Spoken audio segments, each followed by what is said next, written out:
Hello friends, आपके सवाल programme में एक बार फिर से आपका स्वागत करता हूं। और आज हमारे बीच में हमारे स्पीकर काशिफ ज़ुबैरी भाई मौजूद हैं।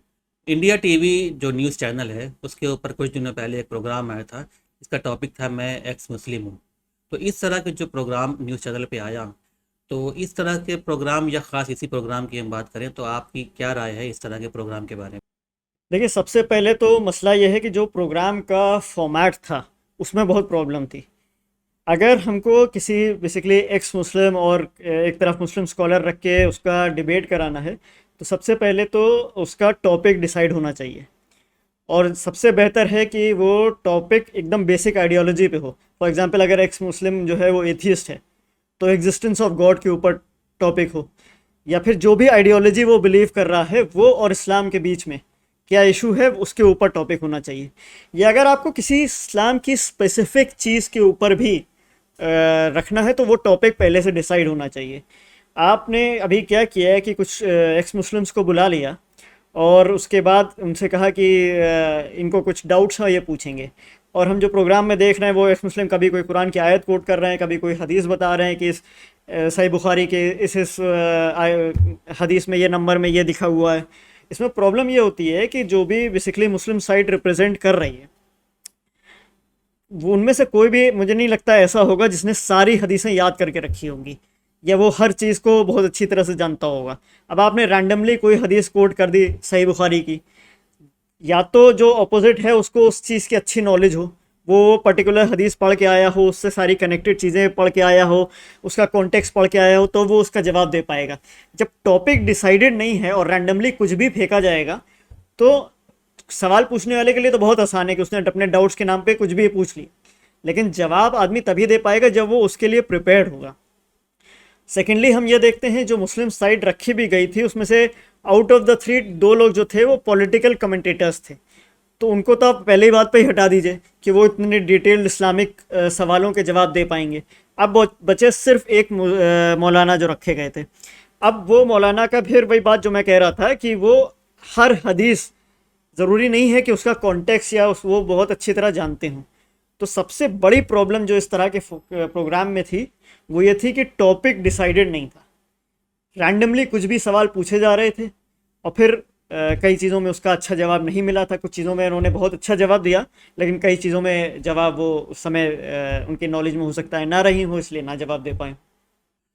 इस प्रोग्राम में जो एक्स मुस्लिम आए थे साहिब, उन्होंने एक सवाल ये पूछा था कि अल्लाह की जो किताब है कुरान, उसमें एक बात आती है एक आयत में कि अल्लाह के नज़दीक जो दीन है, जो करीब है अल्लाह के दीन, वो इस्लाम है। जबकि दूसरे मज़हब जो हैं उनके अंदर ये बात देखने को मिलती है कि वो ये कहते हैं कि सब अपनी अपनी जगह पे सही हैं, और इस्लाम जस्टिस की अलग बात करता है, वो सिर्फ अपनी बात करता है और कहता है कि अल्लाह के नज़दीक जो सबसे बेहतर दीन है वो इस्लाम है। देखिए, इस सवाल का जो मेन पार्ट है, जो पहली चीज़ है कि कुरान में यह है कि अल्लाह के करीब जो वाहिद दीन है, जो सही दीन है, वो सिर्फ इस्लाम है। ये बात बिल्कुल सही है, कुरान ये कहता है। लेकिन इसका जो दूसरा एस्पेक्ट है कि बाकी लोग ये कहते हैं कि अपनी अपनी जगह सब सही हैं, ये मेजॉरिटी केसेस में सही नहीं।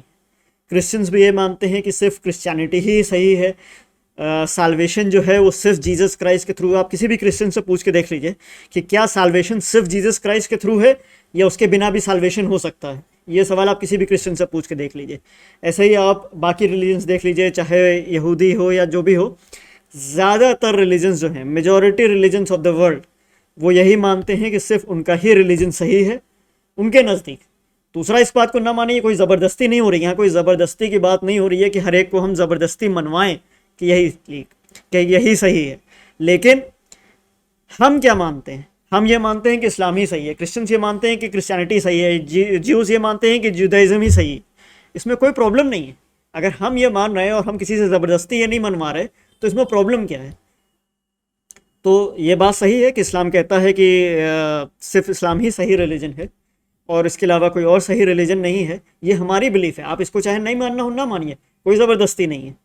लेकिन ये कहना कि कोई और ऐसा नहीं कहता, ये बात बिल्कुल गलत है। क्रिश्चियंस भी ये कहते हैं, in fact majority of the world religions यही कहते हैं कि सिर्फ उनका ही रिलीजन सही है। हाँ, कुछ रिलीजन्स हैं जो ये बात कहते हैं कि हर कोई अपनी जगह सही है, लेकिन मेजॉरिटी ऑफ द पीपल यही मानते हैं। इवन जो एथियस्ट होता है जो एथियस्ट है, जो गॉड को नहीं मानता, वो यही कहता है कि एथियज्म ही सही है। भाई दो कॉन्ट्राडिक्टरी चीज़ें साथ में सही हो ही नहीं सकती। जो कह रहा है कि गॉड नहीं है, वो ये थोड़ी मानेगा कि गॉड नहीं है ये भी सही है, गॉड है ये भी सही है। एक ही चीज़ तो बोलेगा ना, वो अपनी बिलीफ बता रहा है। तो वैसे ही हमारे हिसाब से भी इस्लाम ही सही रिलीजन है। आपको मानना है मानिए, नहीं मानना ना मानिए। तो अब इस आपके इस जवाब से एक सवाल ये पैदा होता है कि इस्लाम तो सिर्फ 1400 साल पहले आया है।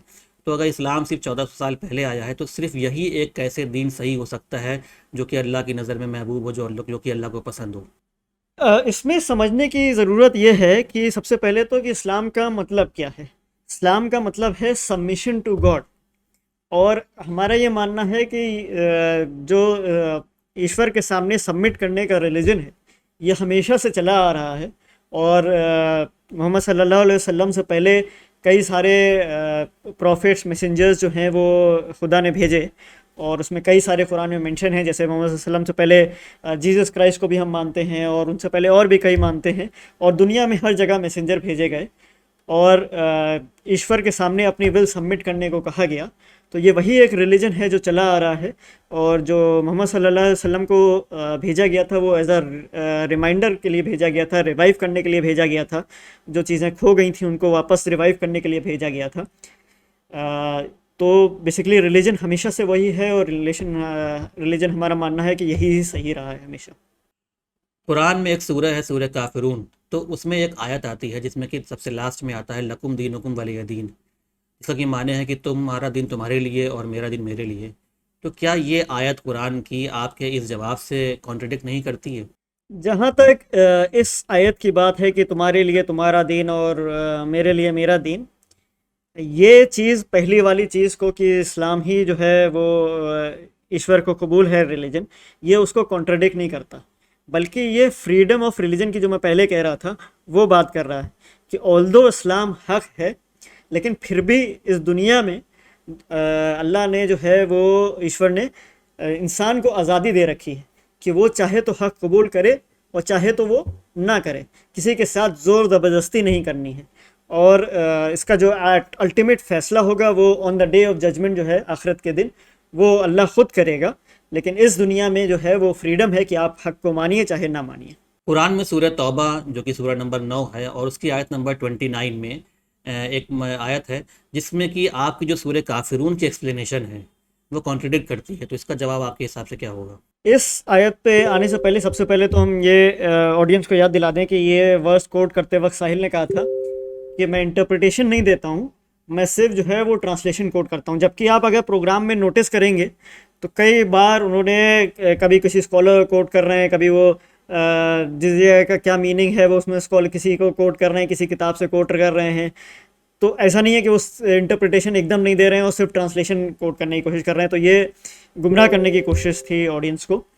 दूसरी चीज़ जो 929 है, जैसे कि ये प्रोग्राम में भी बताया गया कि ये जो है वो जंग के दौरान की बात है, ये हर एक के लिए बात नहीं है, ये सिर्फ जंग के दौरान ही इसलिए ये लागू होगी। और इसमें किसी एक्स मुस्लिम की तरफ से किसी ने ये ऑब्जेक्शन रेज़ किया था कि क्या आप इसका मतलब ये, अभी तो आप कह रहे थे कि क्या कहते हैं कोई चीज़ कुरान की कोई भी चीज़ जो है वो एब्रोगेट नहीं हुई, तो क्या आप इसको एब्रोगेट मान रहे हैं? तो नहीं, इसका मतलब ये नहीं है कि एब्रोगेट हो गई है वर्स। इसका मतलब ये है कि ये वर्स का कॉन्टेक्स्ट है। जब वो कॉन्टेक्स्ट आएगा तब वो उस कॉन्टेक्स्ट में लागू होगी, जब वो कॉन्टेक्स्ट नहीं होगा तब उस कॉन्टेक्स्ट में वो लागू नहीं होगी। इसका कॉन्टेक्स्ट पूरी अच्छी तरह से समझने के लिए ऐसा नहीं है कि ये किसी का इंटरप्रिटेशन है कि ये सिर्फ जंग में लागू होगी, कोई अपनी तरफ से बोले दे रहा है। अगर हम सूरह तौबा को शुरू से पढ़ेंगे तो सूरह तौबा के शुरू में ही ट्रीटीज़ की बात की गई है, ट्रीटी को तोड़ने की बात की गई है, और जिन्होंने ट्रीटी तोड़ी उनसे जंग की बात हो रही है। उसी कॉन्टेक्स्ट में बात चली आ रही है, उसी कॉन्टेक्स्ट में ये आयत भी आई है। तो अगर हम सूरह तौबा को चैप्टर 9 को पूरा अपने कॉन्टेक्स्ट में पढ़ेंगे तो वो वहीं पे क्लियर हो जाता है कि ये वर्स जो है वो जंग की और ट्रीटी टूटने के बाद उसकी बात कर रही है। और इसका एक जनरल जो आयत है जो इससे पहले जिस पे बात हुई थी सूरह काफिरून की, उससे ये बिल्कुल भी कॉन्ट्रडिक्ट नहीं करती, क्योंकि वो जनरल बात है और ये एक स्पेसिफिक टाइम की बात है। एक सवाल जो अक्सर नॉन मुस्लिम की तरफ से आता है कि ये जिजिया, ये जो टैक्स है नॉन मुस्लिम से लिया जाने वाला, ये एक्चुअल में होता क्या है, और जिजिया सिर्फ और सिर्फ नॉन मुस्लिम के लिए ही क्यों है, मुस्लिमों से क्यों नहीं लिया जाता है? जिजिया की जहाँ तक बात है, जिजिया जो है, जो एक जब एक प्रॉपर इस्लामिक स्टेट होती थी जहाँ पे कुरान और हदीस के बेसिस पे रूल्स होते थे, शरिया लागू होता था, वहाँ पे टैक्स लिया जाता था नॉन मुस्लिम्स से, उसको जिजिया कहते थे। और एक सिमिलर टैक्स मुस्लिम से लिया जाता था जिसे ज़कात कहते हैं। नॉर्मली आप देखते होंगे कि मुस्लिम्स ज़कात पे करते हैं 2.5% अपनी सेविंग का। ये मुस्लिम्स अपने आप जो है वो किसी गरीब को देते हैं। लेकिन जब एक इस्लामिक स्टेट होती थी तो उसमें ये जिजिया स्टेट को दिया जाता था, स्टेट लेती थी और फिर वो जिस तरह से भी पॉलिसीज़ में इम्प्लीमेंट करना चाहे, जो कुरान में रूल्स दिए गए हैं उसको उसमें इम्प्लीमेंट करती थी। तो इसको इस तरह से समझिए कि इस्लामिक स्टेट में मुस्लिम्स और नॉन मुस्लिम्स दोनों से टैक्स लिया जाता था। जो नॉन मुस्लिम से लिया जाता था उसको जिजिया कहते थे, और जो मुस्लिम से लिया जाता था उसको ज़कात कहते थे। एंड इन मोस्ट केसेस जिजिया जो है वो ज़कात से कम होता है। अब कोई इस पे ये सवाल उठा सकता है कि डिफरेंस करना ही क्यों, जो हम मुस्लिम से ले रहे हैं वही हम नॉन मुस्लिम से ले लें। तो इसका बेसिकली इसमें ये समझने की ज़रूरत है कि ज़कात का एक दीनी पर्सपेक्टिव है। ज़कात is one of the 5 pillars of Islam, और चाहे स्टेट हो चाहे ना हो, मुस्लिम्स को वो देना ही होता है, क्योंकि वो एक रिलीजियस चीज़ है, वो एक दीनी चीज़ है, उसको वो एक बिलीफ के ऊपर बेस्ड है। तो उसको ज़बरदस्ती किसी नॉन मुस्लिम्स पे थोपा नहीं जाता था। लेकिन क्योंकि टैक्स सबसे लिया जाता है, हम आज मॉडर्न स्टेट्स में भी देखें टैक्स सबसे लिया जाता है, तो जो नॉन मुस्लिम से लिया जाता था उसको एक डिफरेंट नाम दे दिया गया, उसको एक डिफरेंट तरीका रखा गया, उसको जिजिया कहा गया। और ये इस टैक्स के बदले उनको पूरी तरह से जो है स्टेट वो सिक्योरिटी देती थी, और जो भी क्या कहते हैं डेवलपमेंट होगा उसमें भी वो शामिल रहते थे। इसमें एक्स मुस्लिम्स ने एक सवाल उठाया था कि क्या कहते हैं कि ये प्रोटेक्शन जो है वो उन्हें मुस्लिम्स के ख़िलाफ़ दिया जाता था, कि वो अगर जिजिया ना देंगे तो उसको उनको मुसलमान मार देंगे। ये बात बिल्कुल गलत है। जो प्रोटेक्शन मिलता था वो अगेंस्ट ऑल डेंजर्स मिलता था, जैसे कि मुस्लिम्स को मिलता है।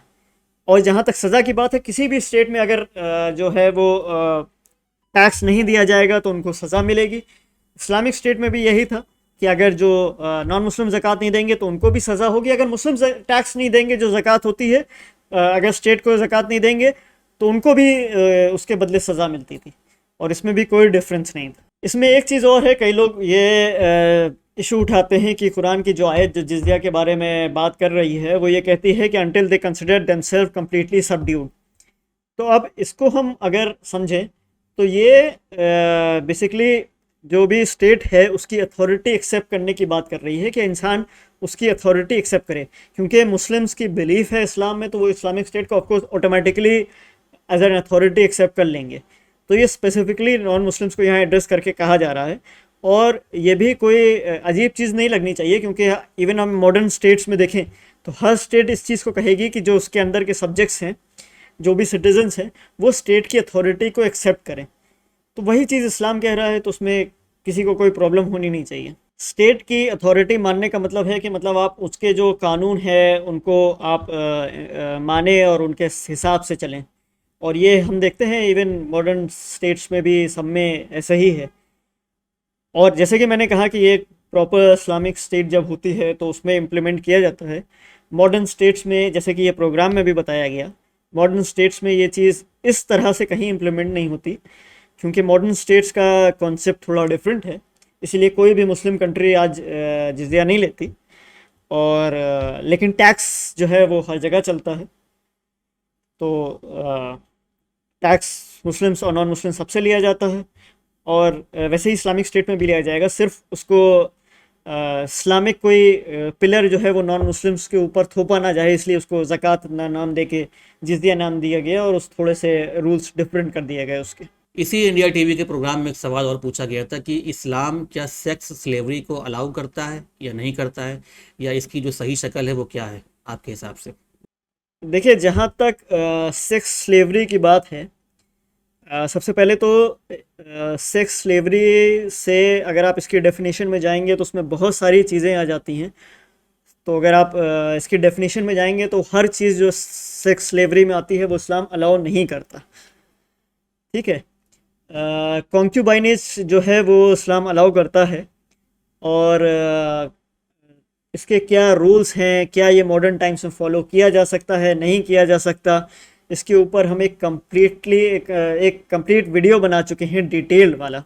आप उस वीडियो में देखिए, वो वीडियो का लिंक हम डिस्क्रिप्शन में दे देंगे कि इसके पीछे क्या कॉन्सेप्ट था, स्लेवरी के पीछे क्या कॉन्सेप्ट था, कॉन्क्यूबाइनेज के पीछे क्या कॉन्सेप्ट था, क्या ये मॉडर्न टाइम्स में इम्प्लीमेंट किया जा सकता है, नहीं किया जा सकता। जैसे कि हमने उसमें दिखाया है कि मॉडर्न टाइम्स में ये कहीं भी इम्प्लीमेंट नहीं होता है, और उसको नहीं करने के पीछे एक जायज़ इस्लामिक रीज़न है, इसीलिए कोई कंट्री जो है वो नहीं करती। और एक टाइम पे जैसे कि ये तो वीडियो में भी बताया गया कि ये हर जगह दुनिया भर में इम्प्लीमेंटेड था, और कई लोग जान के शायद सरप्राइज होंगे कि कोई भी इसके अगेंस्ट नहीं बोलता था एक टाइम पे। जितने भी फेमस हम लोग नाम लेते हैं, और कई लोगों को हम बहुत लोग प्रेज करते हैं, उनमें से बहुत लोगों के खुद के स्लेव्स थे।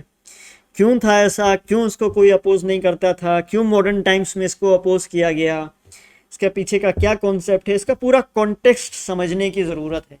और ये मॉडर्न टाइम्स में क्यों इम्प्लीमेंट नहीं किया जाता, और नहीं करना चाहिए इनफैक्ट, उसको भी समझने के लिए आप हमारा वीडियो देखिए।